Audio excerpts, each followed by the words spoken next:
नमस्कार, मी पद्मावती धनंजय कोरेकर। आज मी तुम्हाला सध्या नोव्हेंबर डिसेंबरमध्ये ओला हरभरा जो बाजारात येतो त्याचा नाश्त्यासाठी खाण्यासाठी कसा उपयोग करायचा ते मी तुम्हाला करून दाखवणार आहे। चला तर मग पाहू काय करायचे ते। हे पहा, हा ओला हरभरा आहे। हा एक दिवस आठवड्यातला नाश्त्यासाठी म्हणूनही याचा उपयोग करू शकतो। हे सोलाने जे आहेत ना ते असे आपण सोलून घ्यायचे, तोडून घ्यायचे।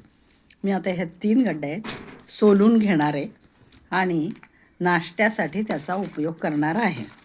तर पहा, एक गड्डी सोलली मी या ठिकाणी। याप्रमाणे याला सोलाने असंही म्हणतात। साधारण नोव्हेंबर डिसेंबरमध्ये हे हरभऱ्याचं पीक येतं आणि अतिशय पौष्टिक असा हा प्रकार नाश्त्यासाठी होऊ शकतो। तर चला तर मग मी सर्व तोडून घेते आणि नंतर भाजून तुम्हाला दाखवते। हाच हरभरा आहे ना, गावाकडे काटक्यांचा जाळ करतात। लाकडाच्या काटक्या घ्यायच्या आणि त्याच्यामध्ये खाली जाळ करायचा आणि असा वरती त्याच्यावर धरायचा। पाला जळून जातो आणि घाटेसुद्धा चांगले भाजून निघतात।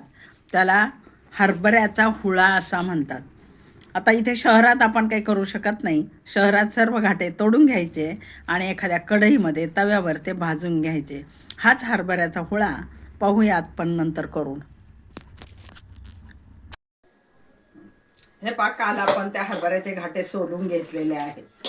हे घाटे आहेत ना थोडेसे दाढे झालेले, म्हणजे पक्के झालेले, असे पांढरट झाले की हरभरा तयार होण्याच्या बेतात येतो, म्हणून तो आपल्याला कच्चा खाता येत नाही। अगदी कोवळे जेव्हा असतात ना, हिरवा असतो काही, असे जर असतील तर सोलून खायला खूप छान असतात। पण एक खबरदारी त्याची घ्यायची सोलून खाताना सुद्धा, की याच्यामध्ये घाटे आळी नावाची एक आळी असते, म्हणून ते सोलून खायचे। काहींना असं एकदम घेतलं की तोंडात टाकायची सवय असते, तर तसं करायचं नाही। आता आपण याच्यातले अर्धे काय करणार आहे, हुळा करणार त्याचा। आता आपल्याला काटक्या नसतील तेव्हा आपण काय करायचं नाश्त्याला, आणि खूप पौष्टिक नाश्ता होतो बरं का हा। तुम्ही म्हणाल इतका सुंदर होतो भाजल्या। हे असं जवळजवळ आपल्याला 10 मिनटं भाजावं लागतं। कढई ऑन केलेलीच होती मी, गॅस, आणि कढई तापलेली आहे, त्याच्यामध्ये हे टाकलंय। कधीतरी तर ओरिजिनल लुक यावा म्हणून मी काय करत असते माहितीये का, त्या पत्र्याचा चाळा आणि त्याला खालून भोकं असतात बघा, तूर वगैरे चाळायचा, त्याच्यावर भाजलं ना की डायरेक्ट त्याला जाळ मिळतो। पण आता तो नाही यूज केलेला मी, म्हणून इथे मी कढईमध्ये ते भाजायचा प्रयत्न केलेला आहे। तर आता 10 मिनिटं आपण सारखं हलवत राहायचं आणि भाजत राहायचं। आतले जे हरभरे आहेत असे मस्त पुरणासारखे उकडले जातात आणि लागतातही खूप छान बरं का। तुम्ही नक्की हा अशा प्रकारचा सकाळचा नाश्ता केला ना, इतकं ओरिजिनल स्वरूपात शेतकरी लोकांना हे असं मिळतं, म्हणून तर ते पौष्टिक आणि आरोग्यदायी असं खाणं त्यांना मिळत असतं। तर आपण आता हे 10 मिनिटं सारखे अशा हलवायचे, भाजायचे, कारण वरचं तसं आवरण पातळच असतं, जळून जाईल म्हणून सारखं थोडं हलवत राहायचं आणि मग पूर्ण भाजले। आणि पाहता पाहता हा गावरान मेवा आहे खरं।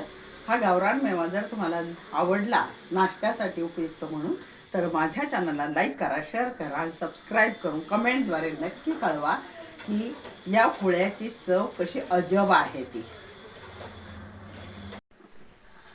हे 10 मिनिटे आपण हे घाटे हरभऱ्याचे भाजून काढलेले आहेत। याच्यात 2 प्रकार असतात, हायब्रिड आणि गावरान। गावरान मिळालं तर उत्तमच, नाहीच मिळालं आपल्याला तर हरकत नाही। पण हे भाजून झालेले आहेत। भाजल्यानंतर याच्यातल्या ज्या हरभऱ्याची चव आहे ती इतकी अप्रतिम लागते, अगदी खाल्ल्यानंतर तुमच्या लक्षात येईल की पुरणाची डाळ जशी असते ना तसं लागतं। खाऊन पहा, वा, खूपच छान आणि तोंडाला रुची पालक म्हणूनही छान असतात। तर तुम्ही नक्की जरूर जरूर या सीझनमध्ये नोव्हेंबर डिसेंबरमध्ये येतो हरभरा, तर हरभऱ्याचे घाटे घेऊन ते भाजून पहा, मग तुमच्या लक्षात येईल की अप्रतिम चव। हे ओरिजिनल सोललेले घाटे आपले, आणि आता हे भाजलेले घाटे। तर हे नाश्ता म्हणून आणि विशेष म्हणजे ओरिजिनल आहे। प्रोटीनचे डबे घेण्यापेक्षा मुलांना लहानपणी त्याची जर चव चाखायला लावली तर मुलं नक्कीच खातील, आणि ज्येष्ठांना सुद्धा खूप चांगलं आहे। ज्याला वेळ असेल त्यांनी नक्कीच हे जरूर घाई हा एक प्रकार गावरान मेव्याचा खाऊन पाहावा. धन्यवाद.